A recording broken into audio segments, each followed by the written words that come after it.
Je suis Jamie Hyneman et vous regardez Mythbusters. Aujourd'hui, peut-on rester coincé sur les toilettes d'un avion? Fesses à l'air, c'est parti. Puis la construction d'un canon à gâteau. Waouh! Il y en a partout. Enfin, l'avocat en chute libre, mythe ou réalité? Encore, Scotty, encore.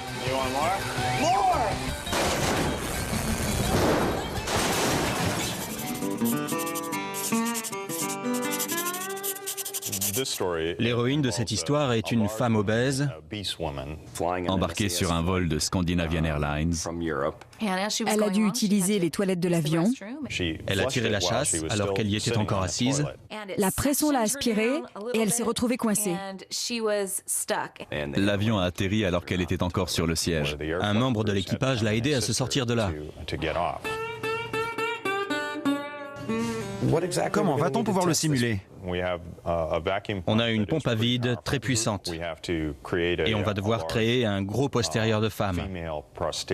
C'est bien ça. Oui, un postérieur.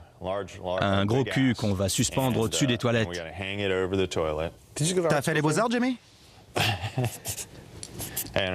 Je suis un manuel, moi, je ne sais pas dessiner.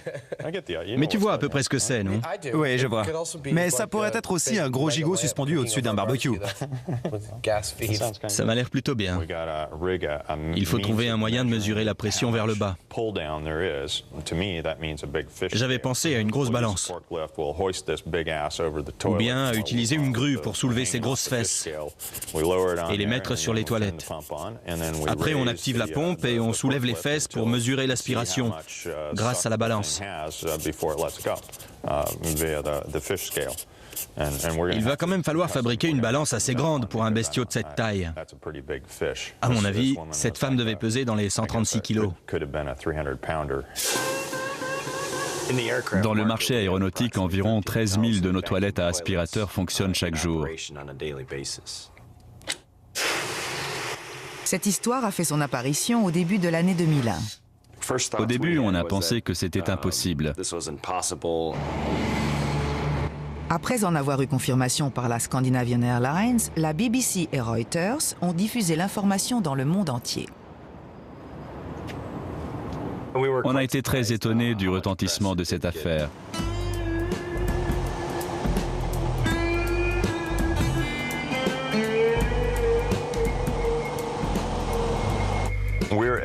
Nous sommes chez Interface Aviation à Hollister, en Californie.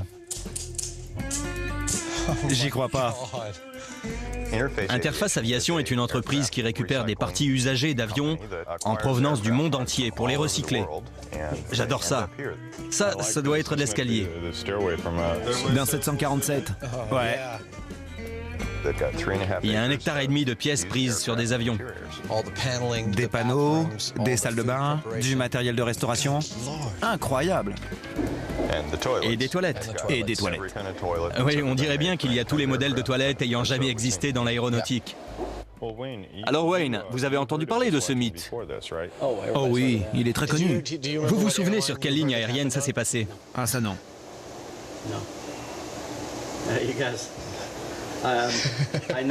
Je suis très calé en toilette, mais pas en mi-turbin. C'est pas grave.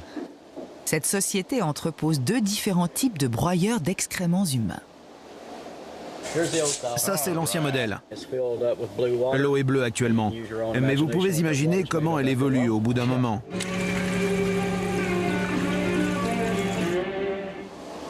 La pression moyenne est de 0, parce qu'on utilise un réservoir ordinaire. La pression est de 0, en principe. Mais que se passerait-il si une brosse à cheveux, par exemple, se coinçait dans les tuyaux d'évacuation alors que l'avion est en altitude? Là, c'est du sérieux. Vous voyez où je veux en venir? Ça pourrait créer une pression différentielle. Une pression interne plus forte pourrait attirer cette femme vers le trou. J'avais pas pensé à ça. Oui, c'est tout à fait possible. On n'a qu'à essayer, il n'y a pas de couvercle, mais bon. C'est confortable? Il y a un défaut dans cette théorie. Cela ne peut se passer qu'en altitude. Selon cette histoire et les informations dont nous disposons, cette femme n'a pas pu se lever des toilettes jusqu'à l'atterrissage. Ça élimine la pression différentielle. Tout à fait. Mais il reste le système d'aspiration. Il produit de la pression au sol comme en altitude. En tenant compte de la pression, est-ce qu'il serait possible de boucher ce trou et de rester coincé dessus? Je ne préfère pas faire d'hypothèse. Mais il y a une aspiration. Et si on referme ça, il y aura un effet ventouse. D'accord. C'est comme ça que ça marche. Ouais. On dirait qu'il y a un espace à cet endroit. Vous m'avez dit que la pression moyenne n'est que de 0,2 bar. C'est à peu près ça. Les toilettes à aspirateur fonctionnent à deux niveaux de pression différents. Sur le sol, ils sont soumis à une pression négative de 0,2 bar, alors qu'en altitude, la pression négative est de 0,55 bar. Elle est produite par le différentiel entre l'air de la cabine et l'extérieur de l'avion. L'un des plus gros problèmes sera de reproduire un fessier de femme. Il faut qu'il soit bien charnu, bien moelleux. Il va donc falloir qu'on le fabrique avec un caoutchouc spécial. J'avais pensé qu'on pourrait utiliser un caoutchouc qui compose certains gadgets érotiques. C'est à base de vinyle et ça ressemble à la chair.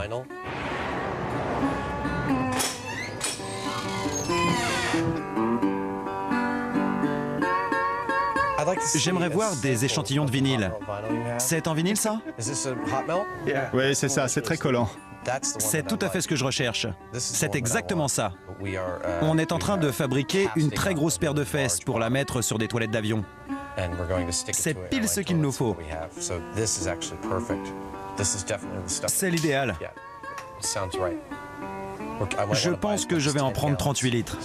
Ça existe en transparent ou en couleur chair. Couleur chair, évidemment.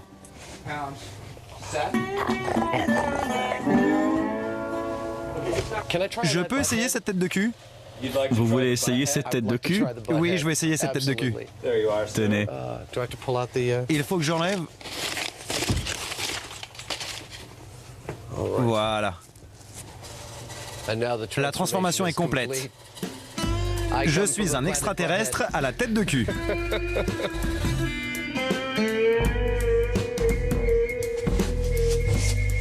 Comment avez-vous fabriqué ça? À partir des fesses de Carrie. C'est pas vrai. Tu rigoles? Sauf qu'elle les a modifiées après. Bon, on va faire un essai. Garde la pose le plus longtemps possible. On a scanné ses fesses.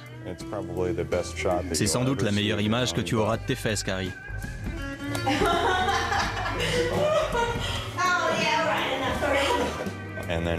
Après, on rentre ça dans l'ordinateur et Carrie utilise un logiciel pour modifier ses fesses. Elle les grossit, elle rajoute de la cellulite, la totale. C'est vraiment superbe, j'adore. Ah oui, tu aimes bien? Oui, j'ai hâte de lui donner une fessée. J'aime pas trop cette chose parce que la température de fusion est proche du point d'ignition. Pour des fesses de 136 kg, il faut une armature considérable. La fabrication des fesses est une vraie science. On va laisser refroidir les fesses pendant 24 heures. Le crochet de la grue est là. On met en place un pivot avec une barre dessus.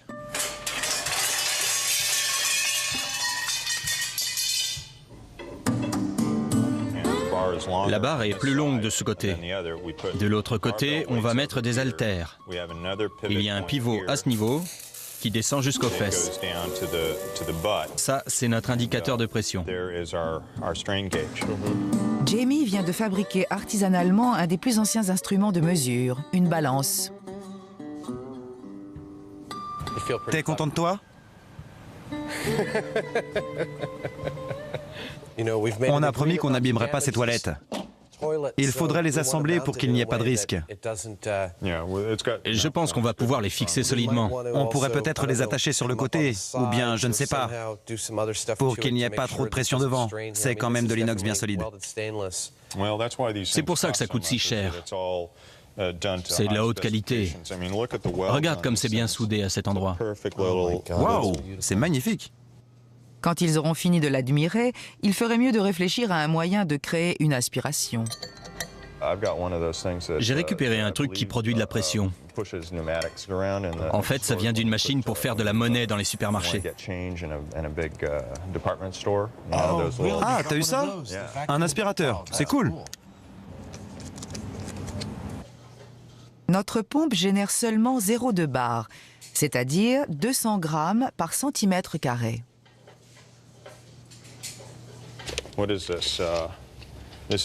Alors 33 cm ici, 38 là, ça fait 1020 multiplié par 0,2. Oui, 0,2 bar, ça fait 204 kilos 204 kilos. de pression. Donc si c'était bien bloqué avec un joint, il faudrait 204 kilos de pression à 0,2 bar pour l'enlever. Et dans ce cas-là, c'est logique qu'une femme ne puisse pas se lever des toilettes. Exactement. Elle aurait un suçon terrible. Oui, un gros suçon aux fesses. Pas évident à expliquer après. Ça commence enfin à prendre forme. C'est laid. Je suis plutôt content. Oui, c'est pas mal du tout.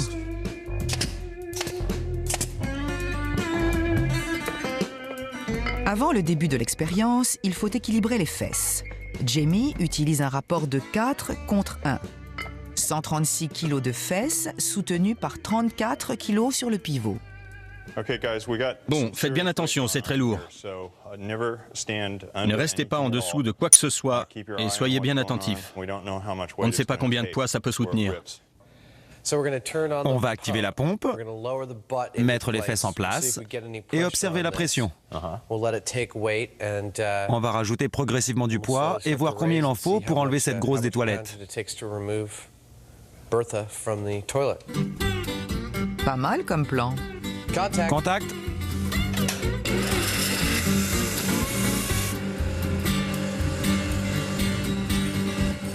Si les fesses se collent aux toilettes, la pression d'aspiration devrait monter en flèche.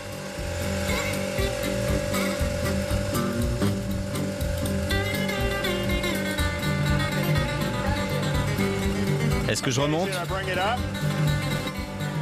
La pression reste à 0,2 bar environ. La lunette des toilettes permet encore à l'air de passer.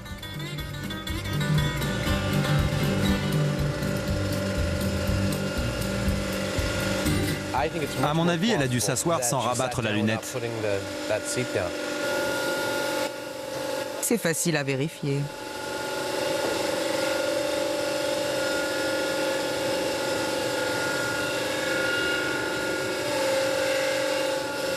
C'est mieux. C'est collé, mais la pression ne bouge pas tellement. Il faut essayer autre chose.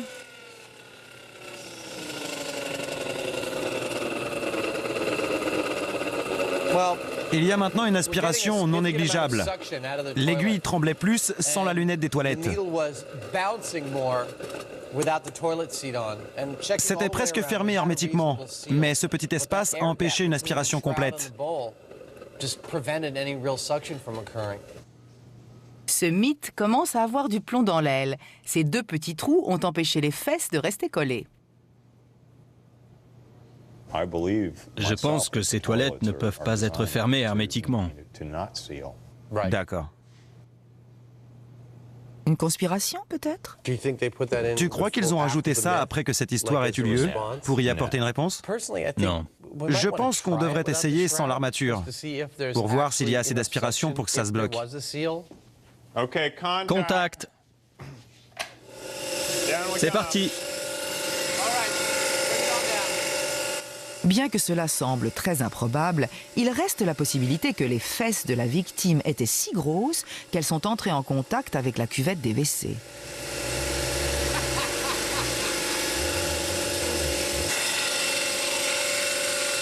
On ne peut pas bloquer davantage. Baisse les poids, Carrie. Maintenant, on mesure la force d'aspiration. Continue, remonte jusqu'en haut.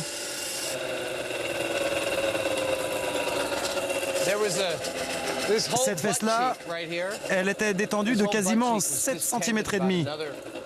Elle a un très gros suçon. C'était vraiment bien bloqué au niveau de l'arrêt des fesses.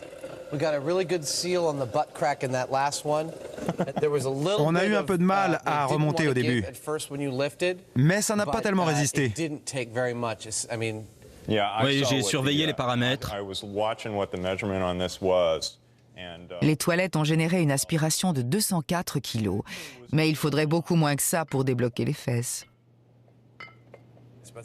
Environ 34 kilos. Je crois que...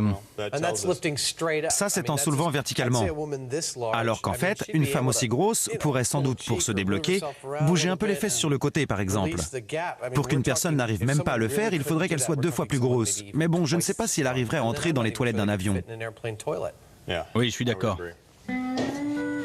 De plus, des toilettes normales ne créent une aspiration que pendant 2 secondes.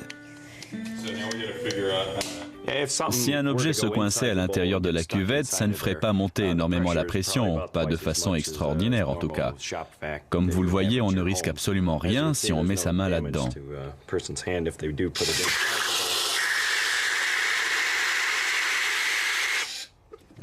On se mouille, c'est tout. Ce mythe est donc faux, et Adam va nous le prouver. Contact! Bon, c'est parti.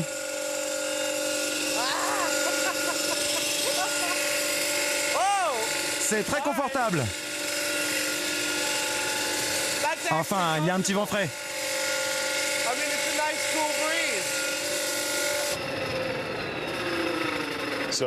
Alors, est-ce que tu es prêt à essayer pour de bon? Oui. Bon.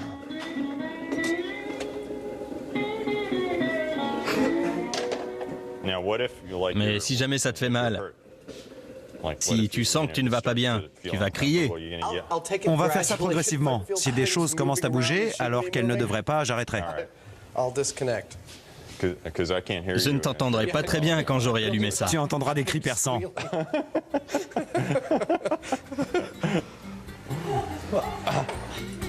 C'est parti, contact. Fesses à l'air, c'est parti.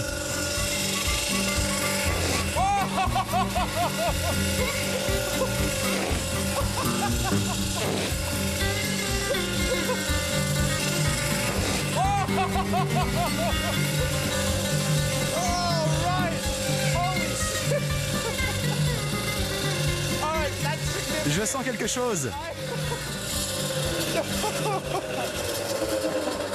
Oh my gosh! Oh wow! J'ai vraiment senti quelque chose. Ça m'a vraiment aspiré les fesses. All right. Il y avait vraiment une forte aspiration.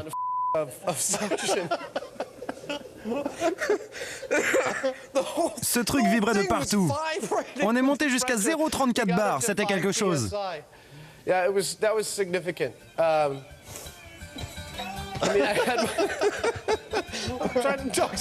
Bon, essayons de rester scientifiques. J'ai réussi à utiliser mes bras, mais si j'avais été manchot, je n'aurais pas réussi à me dégager. Je sais pas ce qu'on a prouvé là, mais on fait de la bonne télé. Encore un mythe démonté, c'est du bon boulot.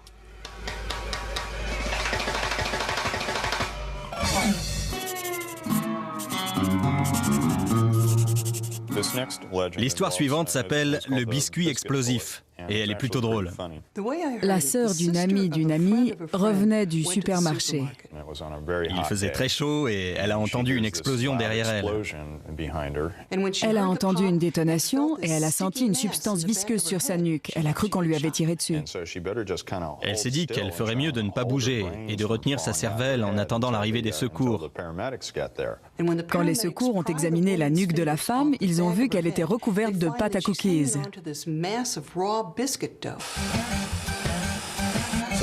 De quoi a-t-on besoin pour cette expérience? On va avoir besoin de pâte à cookies. On va acheter des boîtes de tailles et de marques différentes. Et puis il nous faut une voiture. On pourrait prendre ma voiture. Je pense qu'on pourra simuler la chaleur qu'il fait à l'intérieur en dirigeant des radiateurs vers les vitres. On peut allumer un feu sous ta voiture? Oui, il n'y a pas de problème. Il faudrait arriver à stabiliser la température à l'intérieur du véhicule, y placer les boîtes et chronométrer le temps qu'il leur faut avant d'exploser. Tu veux bien aller faire des courses au supermarché? Je vais amener ma voiture ici et installer les radiateurs. Ça marche. Première étape de notre recette, l'achat de pâte à cookies. Il y a plusieurs recettes. La pâte feuilletée, la pâte de luxe au bas beurre. Il y a des différences entre ces catégories. S'il y a plus de levure dans une pâte, ça la rend peut-être plus sensible à la pression. Ces boîtes doivent être conservées au froid. On va donc les garder dans une glacière avant l'expérience. Je pense qu'il n'y a pas que la chaleur qui puisse jouer, mais aussi la fraîcheur de la pâte. On a donc gardé cette boîte à l'air libre pendant 10 jours. On va la prendre dans l'expérience et voir si elle explose plus vite. Deuxième étape, installer les boîtes dans la voiture. Je pense qu'il faudrait avoir un bon échantillon, peut-être de 6 boîtes.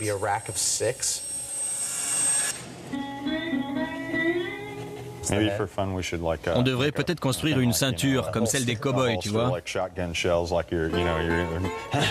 Pas un geste, les mains en l'air.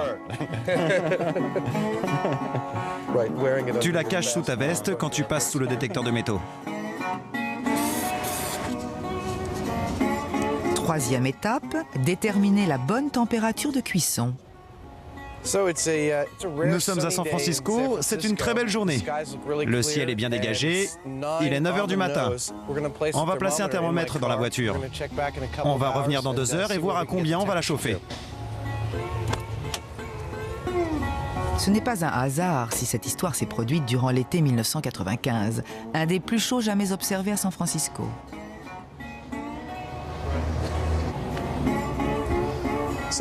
Il est à peu près 15 heures. La voiture est restée ici toute la journée. Et que nous dit le thermomètre? La température dépasse les 60 degrés. Pour que la température de cuisson soit constante, nous allons rentrer la voiture et la chauffer davantage. J'espère que la température va monter rapidement. Oui, en principe. Ce sont des radiateurs à foyer rayonnants. Ce sont comme des petits soleils miniatures. Tu as le thermomètre? Je prends le chrono. On est à 41 degrés. Ça me paraît bien. Encore 15 ou 20 minutes peut-être. Il va faire chaud là-dedans. Je ne sais pas si tu veux entrer pour attendre que ça explose, ou alors j'y vais et on se relaie. C'est ça. Je pense qu'on ne risque rien en étant à 30 cm des boîtes. Mais c'est vrai que j'en mettrais pas dans mon caleçon. C'est vrai que ça fait peur. Ça commence à sentir un peu le plastique brûlé là-dedans. Je pense pas qu'on devrait y aller. Je vais installer la tête à l'intérieur. T'as pas envie de te brûler, c'est ça? Vas-y si tu veux, mais je pense que tu vas étouffer. 60 degrés, le four est prêt. T'es prêt? Ouais. Bon, pâte feuilletée de grande marque, pâte au bas beurre de grande marque, pâte feuilletée économique, pâte au bas beurre économique, pâte non réfrigérée, petite boîte.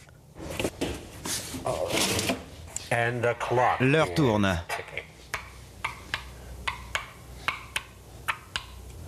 Je parie sur 8 minutes. 2 ou 3 heures. Vraiment? Ouais. Est-ce que je perds si c'est plus près de 8 minutes que de 2 heures? Bon, on dit 8 minutes ou 120 minutes. Ok. Ça marche. Je parie $1 là-dessus. Mets-le sur la voiture. Là, on attend. Là, on attend. Est-ce que tu vois un changement? Non, mais ton tableau de bord commence à fondre. Ça fait 30 ans que je travaille dans ce secteur et je n'ai jamais entendu parler de ce type d'accident. Mais c'est tout à fait possible. Si la chaleur est suffisamment importante, la pression contenue dans la boîte peut très bien la faire exploser.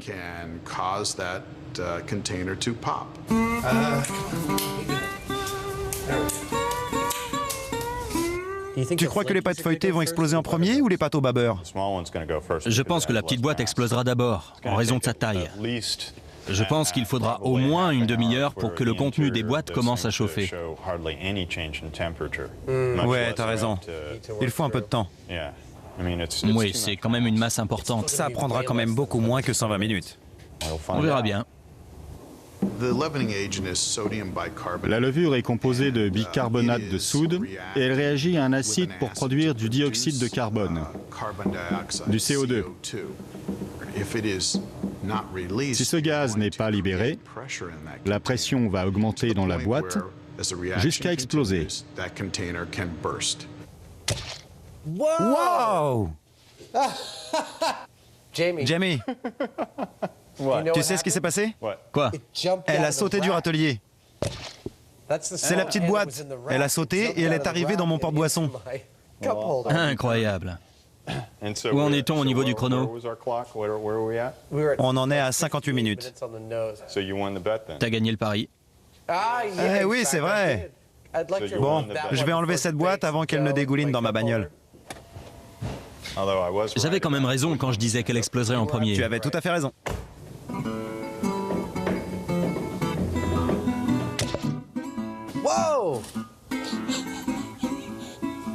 C'est vraiment impressionnant. La boîte a disparu. Je ne sais pas où elle est. C'était quelle boîte, Adam? Celle qui était restée à l'air libre. Une boîte de pâte feuilletée non réfrigérée. Regarde un peu ça. Ça a fait sauter le couvercle. C'était une pâte feuilletée de grande marque. C'est incroyable. Il y a des boîtes qui explosent dans ma voiture. J'ai pas envie de voir ça en vidéo. Je veux voir une explosion en direct.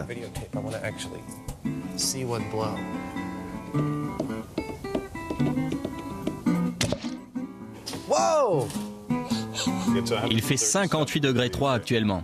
On doit être dans la zone tampon. Tout se passe à plus de 56 degrés. C'était une pâte économique. Elle n'est ni plus ni moins explosive que la pâte de grande marque. Je crois qu'après cette expérience, on pourra dire qu'on a trouvé de bonnes pâtes.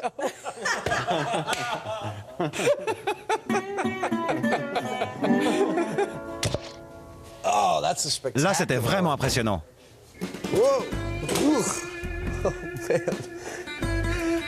Je commence à comprendre pourquoi on peut la confondre avec de la cervelle. Je ne veux pas y toucher. Mais si, touche un peu. C'est vrai qu'on dirait de la cervelle. Encore une autre? Oui, je l'ai vu. C'était bien alors? Oui, il y en a eu partout. Elle a complètement explosé. Elle est pulvérisée. Elle était très en forme. Elle a ricoché contre l'arrière de ton siège. Ah ouais? Oui, il y a des petits morceaux, regarde. Ah oui, t'as raison.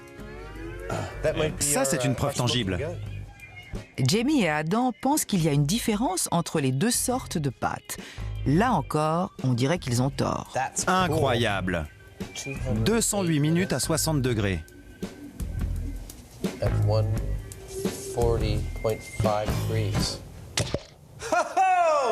Oula! Elle s'est répandue partout. Elle s'est vraiment vaporisée. Regarde, il y en a même devant. Elle a carrément atterri sur le siège avant. Elle a atterri sur le siège avant et donc elle a dû passer par là. Et elle a sans aucun doute touché la tête du conducteur. Effectivement, il peut y avoir des accidents. Mais je n'ai jamais entendu parler d'un cas comme celui-ci. Je ne pense pas qu'on risque d'être blessé. Même si la boîte explose, je pense que les projections de pâte à cookies sont inoffensives. En même temps, je ne laisserai pas mes courses dans ma voiture alors qu'il fait 60 degrés dedans, ou même plus, parce que cela pourrait causer d'autres problèmes aux aliments. Et voilà. Je pense qu'on a prouvé que c'était non seulement plausible, mais même possible. Oui. Dans certaines conditions. On a vu des boîtes devenir de vrais projectiles. Elles ont une portée d'au moins 90 cm. C'est une espèce de canon à biscuits, un genre de mortier. C'est tout à fait ça. À mon avis, une boîte comme ça a sûrement explosé dans une voiture. Il suffit qu'elle soit exposée à la chaleur pendant 3 heures, 3 heures et demie, pour qu'elle saute. C'est une première dans cette émission. On a prouvé que ce mythe est physiquement possible, mais on n'a aucune preuve qu'il se soit produit.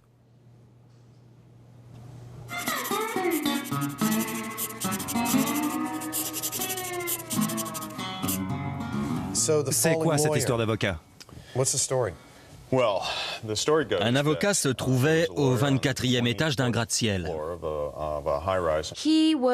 Il était en train de faire l'idiot et de frimer devant ses collègues. Il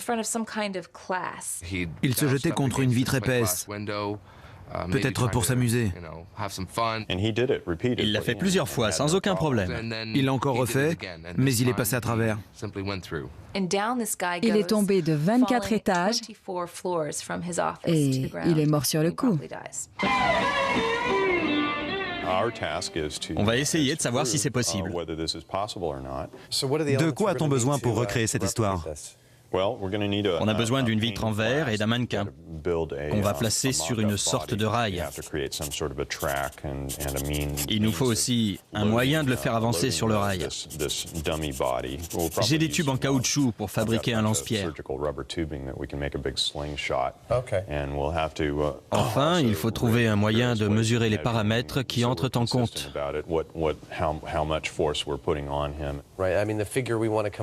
Il faut savoir s'il est possible que quelqu'un qui court à une vitesse humaine vers une vitre a assez de force pour pouvoir la briser.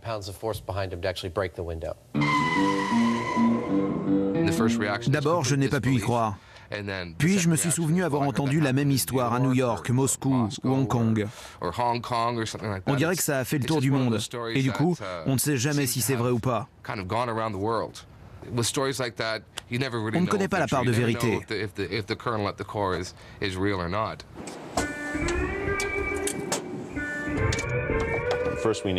Il faut d'abord décider des rails que l'on prend. Je pense qu'on devrait les poser au sol plutôt que de les suspendre en l'air. On peut prendre des roues de skate. Elles roulent vraiment bien. Maintenant, il faut fabriquer l'avocat. On va dire qu'il avait un poids moyen et qu'il pesait 72 kilos. On va prendre des sacs de 9 kilos. Des sacs de 9 kilos, il va donc nous en falloir 8. Je vais fabriquer une armature en acier pour soutenir les sacs et répartir le poids des sacs équivalent à celui d'un homme.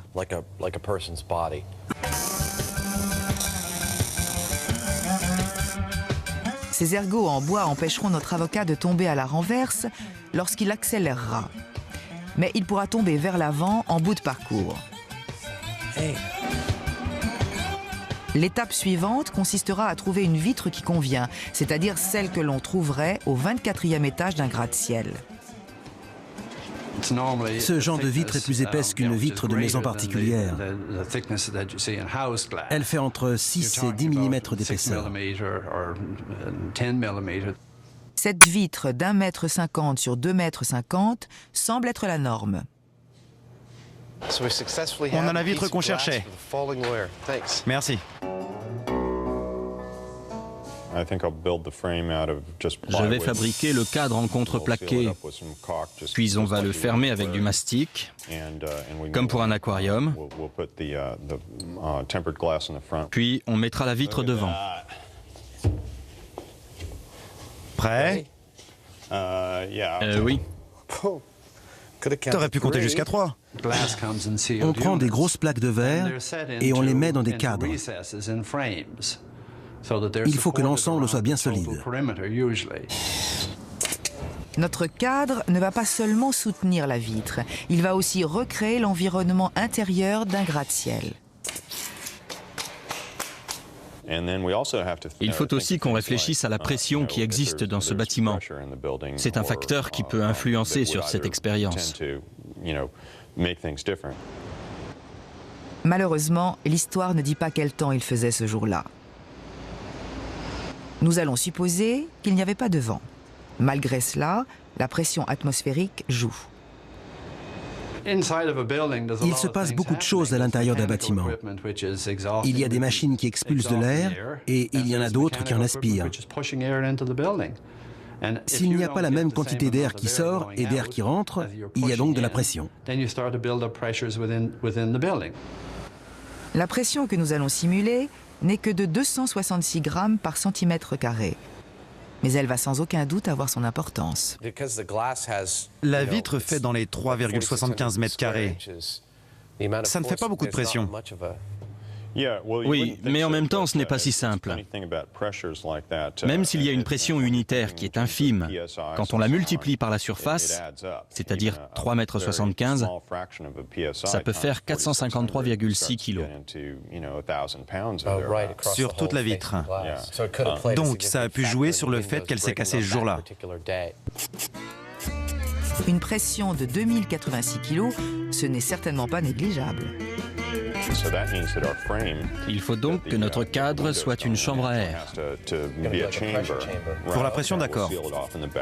On va la fermer hermétiquement et on va brancher une pompe à pression dessus. Jamie n'a pas de pompe suffisante pour augmenter la pression, mais il va reproduire cet effet en aspirant l'air de cet espace.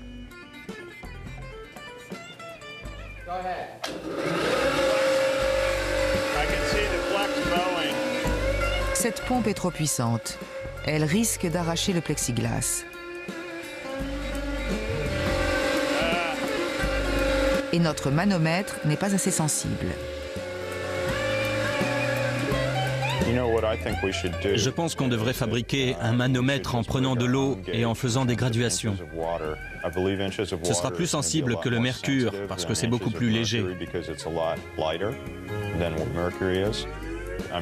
On va prendre un tube en forme de U. Ce sera comme un baromètre. C'est un peu ça en fait, de la pression barométrique. Comme ça, on pourra régler la précision de notre appareil. D'accord. Il faut au minimum 10 cm d'eau. Mais non. Ah oui, tu as raison. Nous allons utiliser cet aspirateur de feuilles. Comme on peut le régler manuellement, il devrait moins menacer le plexiglas. C'est parti. Bon, on va bien voir. Regardez ça. C'est magnifique. C'est super sensible. Continue. Plus fort, plus fort. Encore, Scotty. T'en veux encore? Ouais. Encore? Oui. 7 cm et demi d'eau. Oui, encore un peu. Ça y est. C'est bon? Oui, 0,009 bar de pression négative. Le mécanisme est en place. Avec des tubes en verre, une graduation et du colorant pour l'eau, on va pouvoir mesurer. Ce problème étant réglé, il faut maintenant fabriquer le lance-pierre.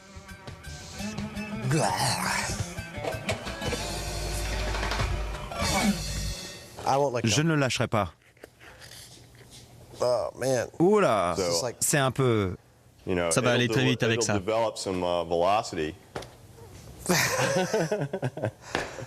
C'est marrant et dangereux à la fois. On va l'accrocher quelque part. Peut-être au mur.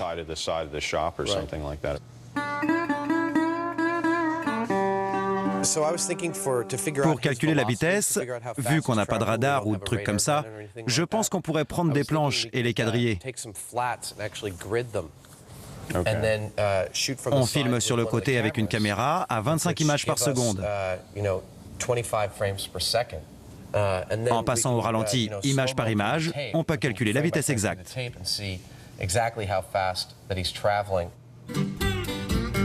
Tout est enfin prêt.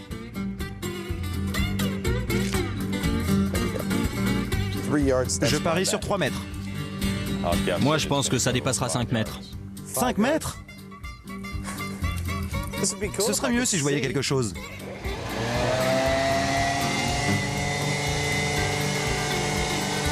C'est parti. Bon, on commence avec 1 mètre.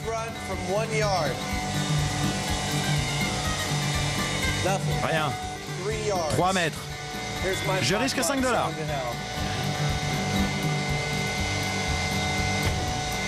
Maintenant, 5 mètres.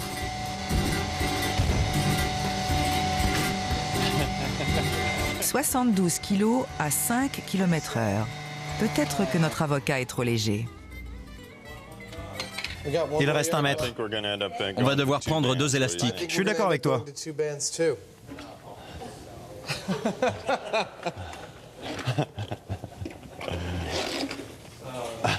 Prêt? Prêt? C'est parti. «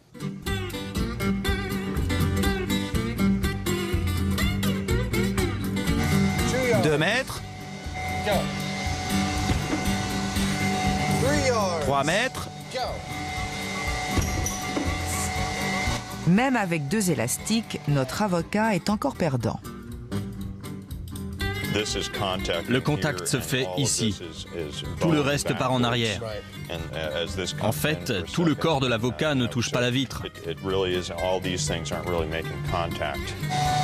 5 mètres. Ça y est. À vos marques. 3, 2, 1, partez.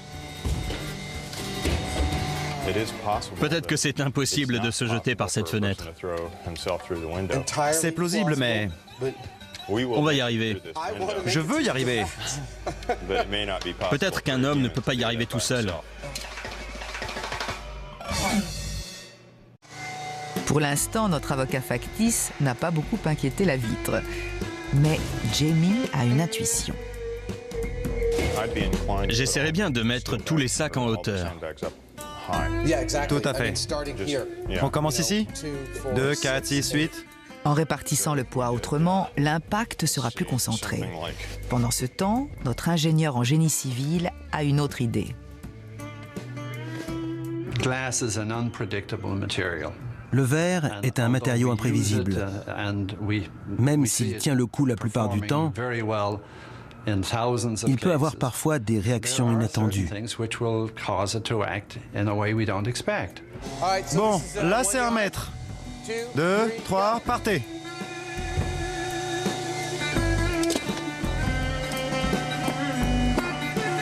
On va prendre un marteau.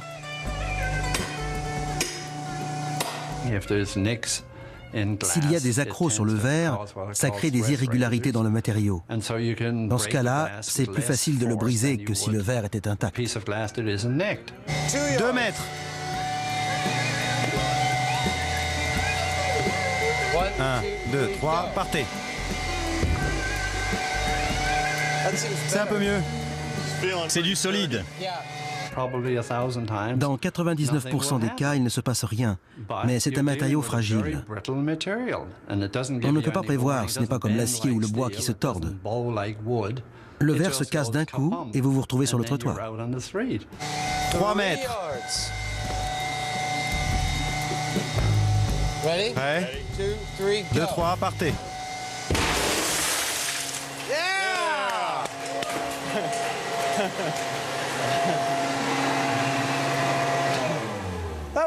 C'était impressionnant.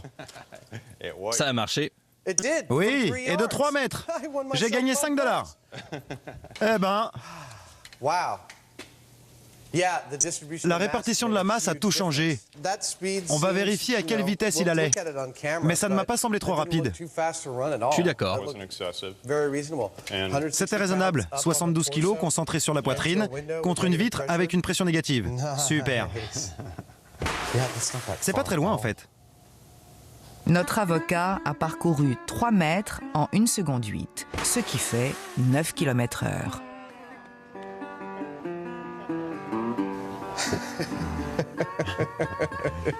Tu as sauté au plafond, Jamie.